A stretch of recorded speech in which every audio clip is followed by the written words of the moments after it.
اللہ کے جیل کے اندر تو نعرہ لانے پہ بھی پابندی ہوتی ہے، نعرہ لگانے پہ۔ اور آج بھی جیل کی دیواریں گواہی دے رہی ہیں کہ واقعی حضور امیر المجاہدین کے نوکر یہاں رہ کے گئے۔ وہاں خطاب میں نے ایک روایت پیش کی، اس روایت کو سننے کے بعد اور جو وہ محفل ہوئی تھی نا جہاں میں انہوں نے بند کیا ہوا تھا جن چکیوں میں، اور ہمارے ساتھ جن لوگوں کو رکھا ہوا تھا بڑے بڑے ڈاکٹر جن کے اوپر 50 پرچے، 60 پرچے، 34 پرچے، ایسے بندے وہ بند تھے، لیکن میلاد کی محفل میں ہماری دعوت پہ وہ آ گئے، وہ بیٹھے ہوئے تھے۔ تو اس محفل کے اندر میں نے ایک روایت سنائی اور وہ روایت ایک ڈاکو کے دل پہ اثر کر ساتھ اسیران ایک رائے فروخ صاحب ادھر بیٹھے ہیں، عظیم بھائی بھی ہیں، اس کے دل پہ اثر کر، اور اس کا نام بھی عظیم تھا، اس کا نام بھی عظیم تھا، اس کے اوپر 34 پرچے تھے۔ اور جب وہ اس کے اوپر اثر کر گئی نا تو محفل ختم ہوئی، اس کے بعد وہ آیا آگے کہتا جی میں نے بڑے بڑے گناہ کیے، میں نے بڑی بڑی ڈکیتیاں کی، اب میں توبہ کرنا چاہتا ہوں، اب میں توبہ کرنا چاہتا ہوں اور سچی توبہ کرنا چاہتا ہوں، اور صرف توبہ نہیں، اس نے کہا ہے کہ اب میں حضور امیر المجاہدین کی غلامی میں بھی آنا چاہتا ہوں۔ جب اس نے توبہ کی اور توبہ کرنے کے بعد اس نے کہا جی میں جرم میں نے چھوڑ دیا ہے۔ اب توجہ کرنی جو بات میں بتانے لگا ہوں ہمارے معاشرے کا بگاڑ کس وجہ سے ہے۔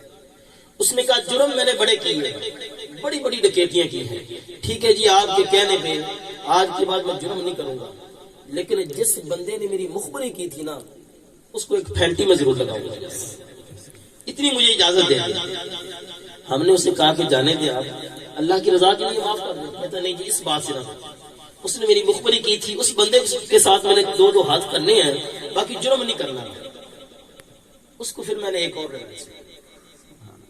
ایک اور سنائی، جب میں نے وہ سنائی نا اس کے بعد کہتا جی بس اب ختم، اب میں نے کسی سے کوئی بدلہ نہیں لینا، کسی سے کوئی بدلہ نہیں لینا بس، بلکہ اس کے پھر الفاظ یہ تھے کہ آپ جلدی سے میری دستار بندی کر دیں، جلدی سے میری دستار بندی کر دیں۔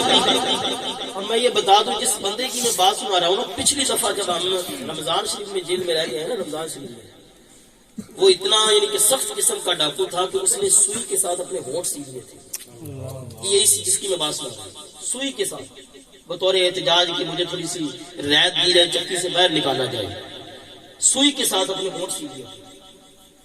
ساری بات ہمارے سامنے تھی، ہم نے دیکھا تھا اس وقت۔ جب اس نے توبہ کی نا اور چند دن گزرے، اب وہ کرتا کیا تھا، صبح و شام وہ ہماری چکی کے باہر آ کے بیٹھ جاتا، کہتا جی ہمیں دین کی باتیں بتاؤ، مجھے دین کی باتیں سناؤ۔ پولیس والے 2-3 آئے، وہ کہتے یہ واحد بندہ ہے جس نے جیل کے اندر کوئی ایسا جرم نہیں جو چھوڑا ہو، جیل کے اندر بھی آ گیا۔ واحد آپ لوگ ہیں کہ یہ آپ لوگوں کی خدمت بھی کرتا ہے اور پاس بھی کرتا ہے، واحد آپ لوگ ہیں یہ خدمت بھی کرتا ہے اور پاس بھی بیٹھتا ہے۔ جب انہوں نے یہ بات کی نا، اس بندے کی الفاظ تھے، اس ڈاکو کے جس کا نام عظیم تھا، وہ کہتا ہے نا بڑے بڑے مولوی میں نے دیکھے، وہ کہتا ہے میرے خاندان میں بھی مولوی ہیں، لیکن جو اسلام کی اصلی تصویر آپ نے مجھے دکھائی ہے نا، یہ آج تک میں نے نہیں دیکھی، یہ آج تک نہیں دیکھی۔ میں نے کہا بھائی ہم تو نکمے ہیں، ہم نکمے ہیں، ہم کس قابل بھی نہیں، جیلوں میں آ کے بھی ہم نے حق ادا نہیں کیا، ہم نے کوئی حق ادا نہیں کیا۔ حق ادا تو پھر ہوتا کہ میدان عمل کے اندر ہم شہید ہو جاتے، کوئی حق ادا نہیں کیا ہم نے، لیکن چلو پھر بھی اللہ کے پیارے محبوب نے اپنی غلامی کا پٹا ہمارے گلے میں ڈال دیا۔ اور میں نے وہ دونوں روایتیں آپ کو سنانی ہیں، اور یہ دونوں روایتیں میرے شاگردوں نے شاید سنی بھی ہوں۔ پہلی روایت صحیح مسلم شریف کی ہے جو میں نے میلاد النبی کے پروگرام میں بیان کی، کتاب الصیام کے اندر یہ حدیث پاک موجود ہے کہ غزوہ حنین کے موقع پر، غزوہ حنین جب ہوا نا تو اس غزوے پہ بہت سارا مال غنیمت اکٹھا ہوگا، مال غنیمت اکٹھا ہوگا۔ جب مال غنیمت اکٹھا ہوا نا تو سارے مجاہدین جہاد کر کے جب واپس آ گئے، اللہ کے نبی نے فرمایا، حضرت انس بن مالک اس حدیث کے راوی ہیں، اللہ کے نبی نے فرمایا کہ اے انس یہ جتنا بھی مال ہے نا یہ شام سے پہلے پہلے ان مجاہدین میں تقسیم کر دیا، شام سے پہلے پہلے یہ سارا مال ان مجاہدین میں تقسیم کر دیا۔ حضرت انس بن مالک نے سارے مجاہدوں کو اکٹھا کیا۔ اس غزوے میں علماء جانتے ہیں کہ کچھ مہاجر مجاہد بھی تھے، کچھ انصار بھی تھے، یعنی کچھ مکہ پاک سے آئے ہوئے تھے اور کچھ مدینے کے رہنے والے تھے۔ اب مال تقسیم کرنا شروع کیا۔ حضرت انس بن مالک کو حکم یہ تھا کہ جو مکہ سے آئے ہیں، مکہ سے چل کے آئے ان کو مال زیادہ دینا ہے اور مدینہ والوں کو مال کم دینا ہے، تھوڑا دینا۔ مال تقسیم کرنا شروع کر دیے۔ جب مدینہ والوں کی باری آئی نا تو ایک نو عمر ابھی جوانی میں قدم رکھ رہا تھا بچہ، وہ بیٹھا ہوا تھا، وہ کھڑا ہو گیا، اس نے سوال کر دیا۔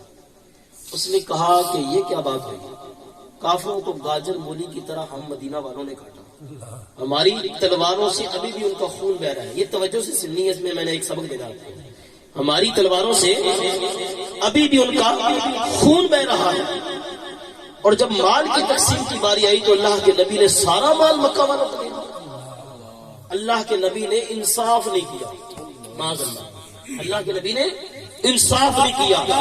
حضرت انس بن مالک حضور نبی پاک علیہ الصلوۃ والسلام کے خیمے میں گئے، جا کے عرض کیا اللہ کے نبی ایک مدنی نوجوان شکوہ کر رہا ہے، شکوہ کر رہا ہے کہ آپ نے ان کو مال تھوڑا کیوں دیا۔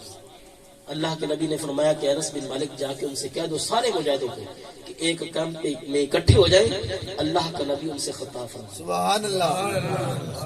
یارو ایمان سے بتاؤ وہ کتنی حسین بزم ہوگی، کتنی سونی محفل ہوگی، جو سننے والے صحابہ اور صحابہ بھی وہ جو مجاہد صحابہ اور بیان کرنے والے آمینہ کے نام، کتنا حسین منظر ہوگا۔ اللہ کے نبی تشریف لائے، اللہ کے نبی نے وہاں پہ خطبہ دیا، اللہ کی حمد و ثنا بیان کی۔ اس کے بعد آپ نے جو خطبہ ارشاد فرمایا اس کی چند باتیں آپ کے سامنے رکھی جو وہاں اللہ کے نبی نے ارشاد فرمایا۔ اللہ کے نبی نے فرمایا کہ اے مدینہ والو، تم اپنے کل کو بھول گئے ہو، اپنے کل کو بھول گئے ہو۔ آج جس بندے کے پاس 4 پیسے آ جائے نا، وہ اپنی غربت کی زندگی کو بھول جاتا ہے، وہ غربت کی زندگی کو بھول جاتا ہے۔ فرمایا کہ تم اپنے کل بھول گئے ہو، کل تک تو تم روٹی تک کو ترستے تھے۔ اے مدینہ والو، جب میں محمد ہجرت کر کے مدینہ میں آیا، تمہارے گھروں کے چولہوں میں آگ تک نہیں جلتی تھی، تم روٹی تک کو ترستے تھے، بھائی بھائی کا قاتل تھا، تم انسانیت سے بھول چکے، تمہیں زندگی گزارنے کا سلیقہ بھی نہیں آتا تھا، تمہیں تو یہ بھی نہیں پتا تھا کہ ماں کا مقام کیا ہے، تمہیں یہ نہیں پتا تھا کہ بیٹی کا مقام کیا ہے، تمہیں یہ نہیں پتا تھا کہ باپ کا مقام کیا ہے، تمہیں یہ نہیں پتا تھا کہ رشتہ داروں کے حقوق کیا ہے، تم کچھ نہیں جانتے تھے، بلکہ تمہارے اندھیروں میں بسیرے تھے، اندھیروں میں بسیرے تھے، تم ظلمت کی زندگی گزار رہے تھے، تم تاریکی میں ڈوبے ہوئے تھے۔ اے مدینہ والو، تم تاریکی میں ڈوبے ہوئے تھے۔ میں محمد جب مدینے میں آیا تو میں نے تمہاری ظلمتوں کو روشنی میں ڈالا، میں محمد جب مدینے میں آیا میں نے تمہارے اندھیروں کو روشنیوں میں بدل دیا، میں نے بھٹکے ہوئے لوگوں کو صراط مستقیم کی طرف ہدایت کی راہ دکھائی۔ میں محمد مدینے میں آیا تو تمہارے دلوں میں آگ جلنے لگ گئی، میں محمد مدینے میں آیا تو تمہیں رزق کی فراوانی نصیب ہوئی، میں محمد مدینے میں آیا تو تمہیں بھائی چارے کا احساس پیدا ہوا جب اللہ کے نبی نے بھائی بھائی بنایا۔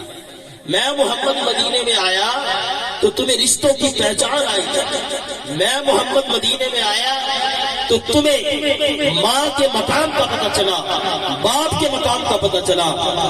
حضور اللہ کے پیارے محبوب جو خطاب فرما رہے ہیں، اور وہ بچہ جس نے شکوہ کیا تھا وہ رو رہا ہے زاروں قطار، وہ زاروں قطار رو رہا ہے، زاروں قطار رو رہا ہے۔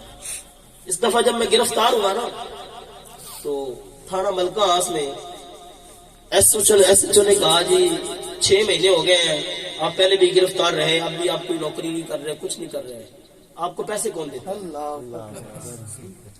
آپ کو پیسے کون دیتا ہے؟ ہمارے ساتھ ایک دوست گرفتار تھا جو سرمایہ دار تھا، انہوں نے سوچا کہ نا یہ بندہ اس کو پیسے دیتا ہے، اس کو بلا لیا، کہا بھائی آپ پیسے دیتے ہیں ان کو؟ میں تو نہیں دیتا۔ کہتا یار مجھے سمجھ نہیں آتی، اتنے مہینے ہو گئے ہیں، کوئی روزگار نہیں، پھر بھی آپ پریشان ہو گئے۔ پھر بھی اپنے مشن میں نکلے ہوئے ہو. اس بدبخت کو کیا پتا, اس بدبخت کو کیا پتا کہ یہ سودے سستے سودے نہیں ہیں. اب آؤ صحابہ نے یہ سودے کیے کیسے, یہ حدیث سن کے آپ کو پتا چلے گا. اللہ کے نبی نے یہ خطاب کیا, وہ بچہ رو رہا ہے, زاروں قطار رو رہا ہے. جب پورا خطاب مکمل کر لیا نا, اس بچے نے ہاتھ میں رونے لگ گیا, اے اللہ کے نبی مجھ سے غلطی ہوگی مجھے معاف فرما دے, اے اللہ کے نبی مجھ سے غلطی ہوگی مجھے معاف فرما دے. اللہ کے نبی نے اب سوال کیا, فرمایا کہ اے مکہ والوں, پہلے سوال تمہارا تھا, اب سوال میرا ہے اور جواب تم دو. اب سوال میرا ہے اور جواب تم دو گے. توجہ سے سننا, ایک جملے کے اندر سوال اور جواب ہے, لیکن اس کے اندر بڑا قیمتی سرمایہ ہے. اللہ کے نبی نے فرمایا کہ اے مدینہ والوں بتاؤ, فیصلہ تمہارے ہاتھ میں ہے. شکوہ بھی تم نے کیا تھا, فیصلہ بھی تمہارے ہاتھ میں ہے. اب بتاؤ تمہیں مال چاہیے کہ آمینہ کا لال چاہیے؟ تمہیں مال چاہیے کہ آمینہ کا لال چاہیے؟ اے مدینہ والے, کیا یہ بات تمہیں پسند نہیں کہ مکہ والے تو واپس مکہ میں جائیں تو اونٹ, بھیڑ, بکریاں, سونا, چاندی, ہیرے جواہرات سب کچھ لے کے جائیں اور آمینہ کا لال تمہارے پاس رہے؟ آمینہ کا لال تمہارے پاس رہے. بتاؤ, فیصلہ تمہارے ہاتھ میں ہے. بتاؤ تمہیں مال چاہیے کہ آمینہ کا لال چاہیے؟ بتاؤ دنیا چاہیے کہ حضور کی محبت پر چاہیے, حضور کا ساتھ چاہیے؟ یارو, صدیاں پہلے, 1400 سال پہلے حضور کے صحابہ ہمیں ترازو بھی دے کے گئے, ہمیں عقیدہ بھی دے کے گئے, ہمیں یہ سلیقہ بھی بتا کے گئے. صحابہ بتا کے گئے, جب بات حضور کی ناموس کی آئے, جب بات حضور کے ساتھ کی آئے, جب بات حضور کی عزت کی آئے, پھر مال نہیں بلکہ سب کچھ قربان کر کے حضور کے دامن کو تھام لو.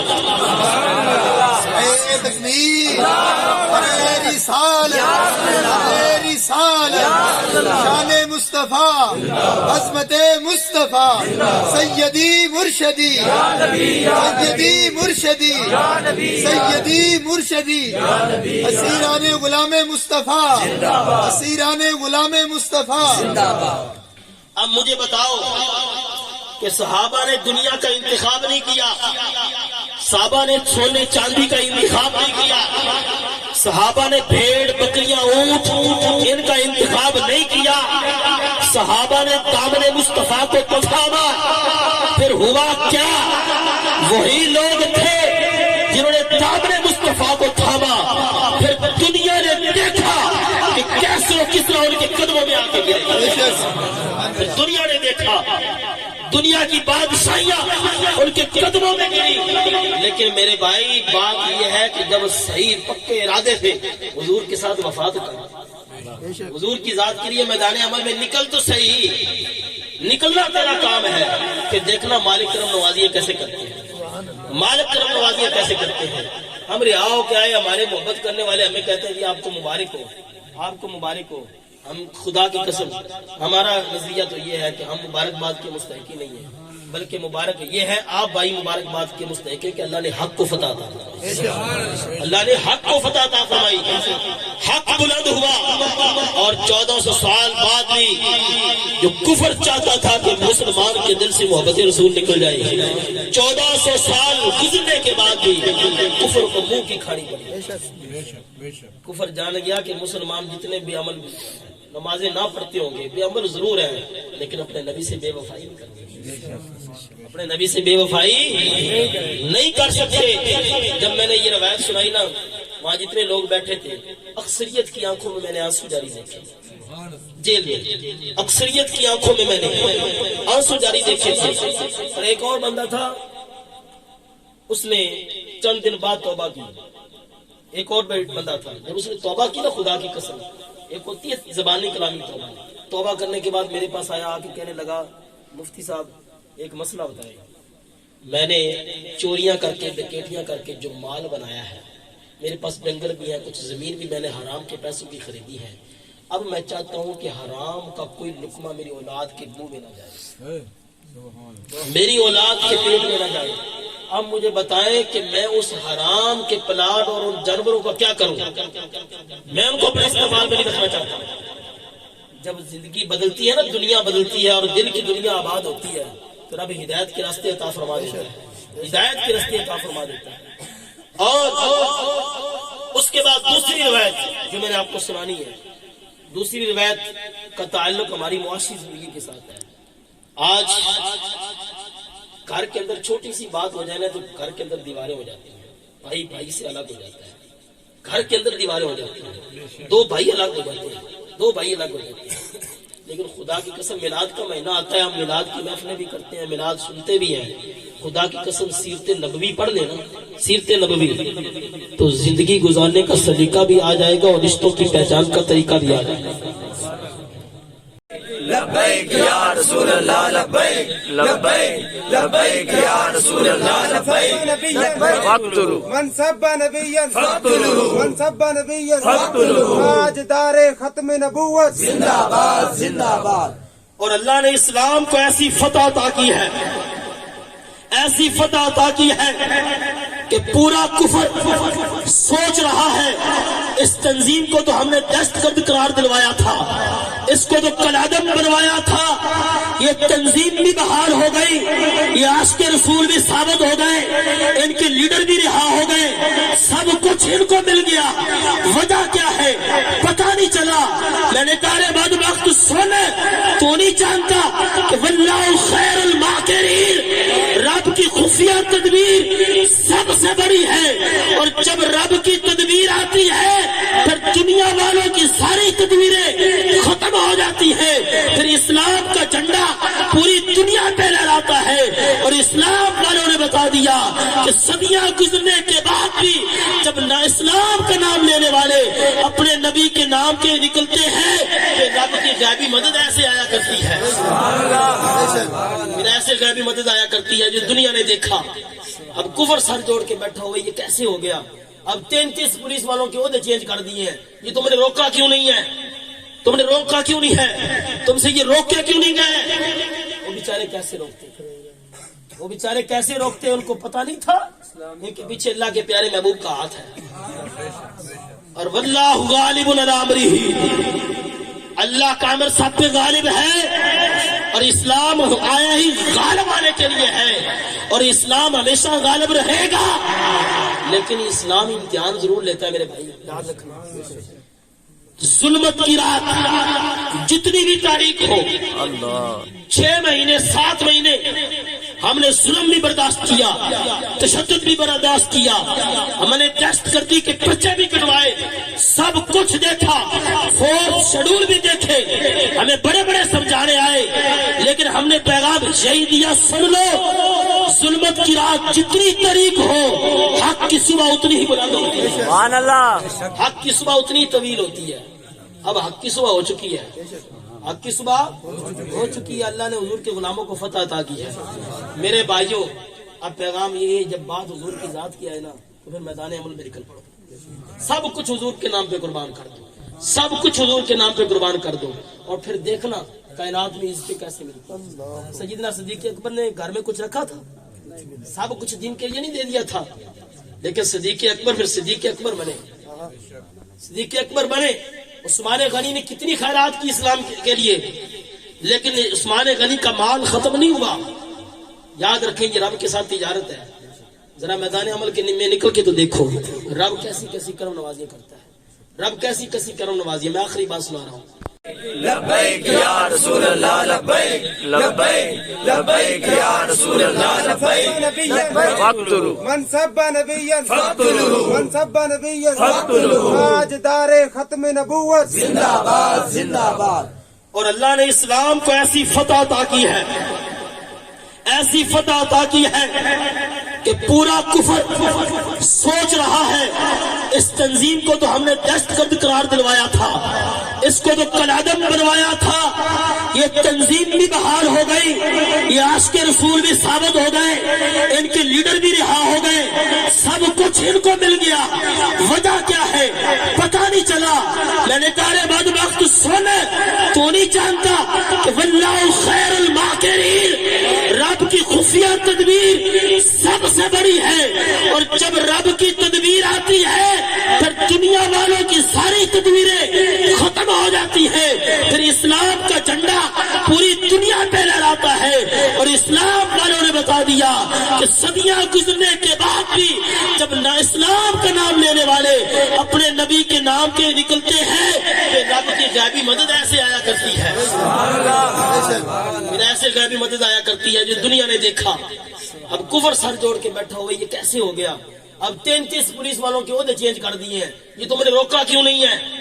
تم نے روکا کیوں نہیں ہے؟ تم سے یہ روکے کیوں نہیں گئے؟ وہ بیچارے کیسے روکتے؟ وہ بیچارے کیسے روکتے؟ ان کو پتہ نہیں تھا ان کے پیچھے اللہ کے پیارے محبوب کا ہاتھ ہے۔ اور واللہ غالب علی امرہ، اللہ کا امر سب پہ غالب ہے، اور اسلام آیا ہی غالب آنے کے لیے ہے، اور اسلام ہمیشہ غالب رہے گا۔ لیکن اسلام امتحان ضرور لیتا ہے میرے بھائی، یاد رکھنا۔ ظلمت کی رات جتنی بھی تاریخ ہو، 6 مہینے 7 مہینے ہم نے ظلم بھی برداشت کیا، تشدد بھی برداشت کیا، ہم نے ٹیسٹ کر دی کہ پرچے بھی کٹوائے، سب کچھ دیکھا، فورس شیڈول بھی دیکھے، ہمیں بڑے بڑے سمجھانے آئے، لیکن ہم نے پیغام یہی دیا، سن لو، ظلمت کی رات جتنی طریق ہو حق کی صبح اتنی ہی بلند ہوتی ہے، سبحان اللہ، حق کی صبح اتنی طویل ہوتی ہے۔ اب حق کی صبح ہو چکی ہے، حق کی صبح ہو چکی ہے، اللہ نے حضور کے غلاموں کو فتح عطا کی ہے۔ میرے بھائیوں، اب پیغام یہ ہے، جب بات حضور کی ذات کی آئے نا تو پھر میدان عمل میں نکل پڑو، سب کچھ حضور کے نام پہ قربان کر دو، سب کچھ حضور کے نام پہ قربان کر دو، اور پھر دیکھنا کائنات میں عزت کیسے ملتی۔ سیدنا صدیق اکبر نے گھر میں کچھ رکھا تھا؟ سب کچھ دین کے لیے نہیں دے دیا تھا، لیکن صدیق اکبر پھر صدیق اکبر بنے، صدیق اکبر بنے۔ عثمان غنی نے کتنی خیرات کی اسلام کے لیے، لیکن عثمان غنی کا مال ختم نہیں ہوا۔ یاد رکھیں یہ رب کے ساتھ تجارت ہے، ذرا میدان عمل کے میں نکل کے تو دیکھو رب کیسی کیسی کرم نوازیاں کرتا ہے، رب کیسی کیسی کرم نوازیاں۔ میں آخری بات سنا رہا ہوں،